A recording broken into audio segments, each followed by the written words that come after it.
Welcome to Viewing and Reviewing, where I pull older movies off a shelf, watch them, and let you know if I believe they're worth your time to watch or not. I'm Bobby T, your online video store clerk. I'll be searching through my VHS, DVD, and Blu-ray collection to find titles that I think may be interesting to review. In today's episode, I'll be reviewing 1995's Last of the Dogmen, written and directed by Peter Hunt, starring Tom Berenger, Barbara Hershey, Kurtwood Smith, and an optional voiceover on the DVD by Wilford Brimley. Let me read you the DVD cover. Tom Berenger is Lewis Gates, a bounty hunter haunted by the past, hired to track down 3 escaped convicts in the Oxbow region of the Rockies. Their trail leads them to a secluded spot and signs of a struggle, but no bodies, only a strange arrow shaft remains. Gates takes the arrow to an expert in Native American culture, Lillian Sloan, played by Barbara Hershey, and together they set off in search of an impossible mystery, a tribe they believe cannot exist, massacred over 100 years ago. What they discover deep in the Oxbow may prove an answer to both Lillian's dreams and Lewis's nightmares. But for now, it's a desperate race against time if they are to save the last of the Dogmen from the destructive forces of the modern world. Tom Berenger really is excellent in the role of Lewis Gates. His grizzled burnout character became his shtick only a couple years after his turn in Major League. You believe his widowed mountain man loner tracker would have a hard time grasping the reality of what he saw out in the Montana Rockies. Barbara Hershey, who normally plays the bitchy know-it-all in most films, which can ruin some films in my opinion, was very compelling as the professor of Indian culture that at the first she disbelieves Berenger's tall tales, but her professional curiosity compels her to go on in this wild goose chase that ultimately isn't as unbelievable as it sounds.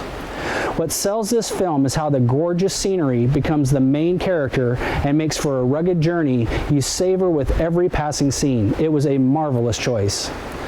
Now, I commented in a previous podcast about Death Hunt, how the cinematography was the best part of a somewhat mediocre film. My opinion on the cinematography in this film is identical, although the story in this movie is far more appealing, however improbable. So the viewer is completely drawn into this make-believe world as to whether a tribe of long-lost Indians could actually survive undetected in today's world. This film is thoughtful, gorgeous, and appropriately serious when they could have taken the white men are the devil soapbox route like Dances with Wolves did only a few years earlier. And there is a minor spoiler alert. The Indians were perfection. I mean, not only their village being authentic and nearly undetectable to the hilly and treacherous terrain, but their mannerisms, costuming, and language was exquisite. I found it a very wise choice of the filmmakers to subtitle the English track when Berenger and Hershey spoke to the Cheyenne, but chose to not subtitle the Indians, so we only got Hershey's translation. It was a clever outsider's view of an otherworldly feel, while watching that in retrospective was the right choice for this film's dreamlike setting.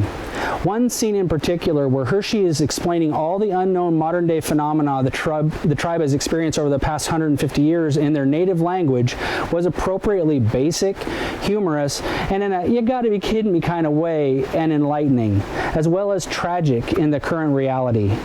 Imagine explaining to Abraham Lincoln about modern-day politics, airplanes, automobiles, or even man walking on the moon, and you get the idea. I remember watching this film on HBO with my father when it first came out, and both of us loved it. It was one of his favorite films of all time. He was a master game hunter that loved Louis L'Amour books and old John Wayne westerns, so this was right up his alley. The film has only gotten more magical with time. Now, the out-of-print DVD was selling for $100 on eBay a decade ago when I found it at a garage sale for $2. It's easier to find now through the Amazon link that I'll post below, but worth it if you have fond memories of it. So, my overall report card of the film looks like this. Does it stand the test of time? Absolutely.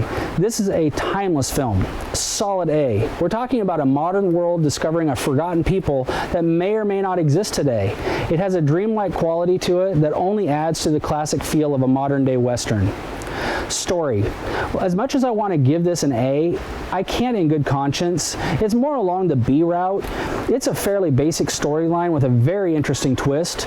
It's not classic storytelling, but it is compelling. The character arc of pretty much everyone in the film is carefully articulated and has the exact outcome you wished for in the end. Does it feel a little contrived on occasion? Probably, yeah, but it's worth the journey. I do question the wisdom of the voiceover on the US DVD version right here. I think had they stuck with the UK version with the zero voiceover, or better yet, shown the reason Berenger and the sheriff hated each other for so long, would have made the story stronger, and it wouldn't have needed the voiceover at all. The cast is actually a B in my opinion. Berenger's played the character before, and he'll play it again many, many times, so he was perfect. Hershey, although personally not one of my favorites, was very good as the professor. Kurtwood Smith plays himself in every film and TV show, and this is no different. Now, the Indians were awesome, all of them, especially Chief Spotted Elk, the old Jacko character, and the little girl. And I gotta give special recognition to the dog named Zip. Lassie's a dunce compared to Zip the Wonder Dog, who not only tracks fugitives, finds bullet casings single-handedly, but saves the lives of our heroes on at least one occasion. Makes you want to find an exceptional blue healer in the worst of ways. The only downgrade was the interesting choice to cast Wilford Brimley as the voice when he never appears in the film. Not sure it was needed at all, and probably could have saved the production a few $100,000 in salary. Cinematography. A+. Wow. The Montana Rockies skyline and rugged forests are awe-inspiring, and it looked like they filmed the entire shoot on location. The one set piece they built under the waterfall is the only non-authentic looking piece, but I forgive it.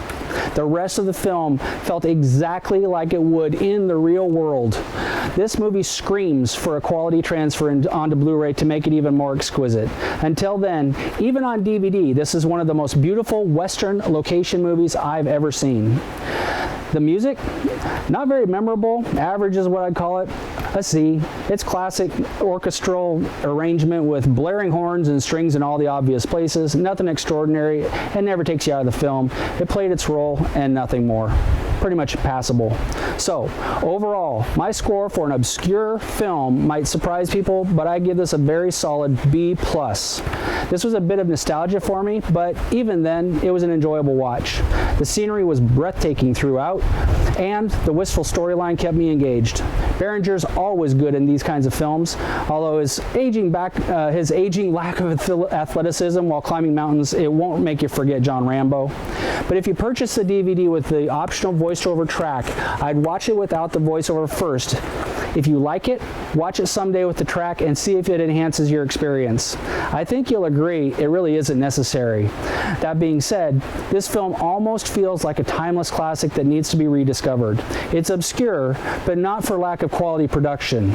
It was the last film for Savoy Pictures, who went bankrupt immediately after releasing this film and probably didn't give it the marketing that it needed.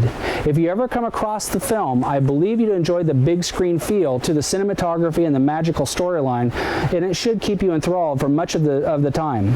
I believe this is one of the better films of this genre. So, here are a few other recommendations along this same vein.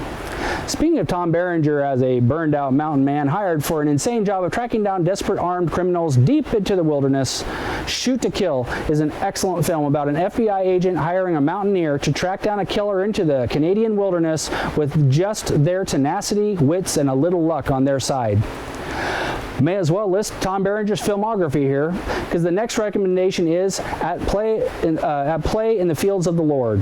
It's a bit overlong, but an otherwise excellent movie about a missionary couple traveling to South America to convert a remote Indian tribe, but the Indians might not be as convertible as they were expecting. The all-star cast of Tom Berenger, John Lithgow, Kathy Bates, Aidan Quinn, and Daryl Hannah make this a good jungle flick, although half the cast does go full frontal, and the unnecessary nudity might take people out of the film. And The Last of His Tribe. This is the true story of Ishi, the last Yahi Indian in California who must leave his homeland to live in the white man's world. The always awesome Graham Greene and Jon Voight star in this good HBO-level film, not as atmospherically beautiful as our main film here or the other two recommendations, but it's worth a gander if you come across the story. Well, that's it for Last of the Dogmen. If you enjoyed this review, please be sure to click the like button below. If you want to keep up to date on my future reviews, please click the subscribe button below. And if you want to purchase Last of the Dogmen on DVD, because it's never been released on Blu-ray, which is a total shame, or if you wish to purchase any of the other titles I've mentioned earlier, please follow the Amazon links below, and I'll get a small residual if you're so inclined. If you have any suggestions for movies you'd like me to review, please leave a comment below, and I'll see what I can do. Thank you so much for watching. Until next time, be sure to help others in need, even if you get nothing in return. Have a great week.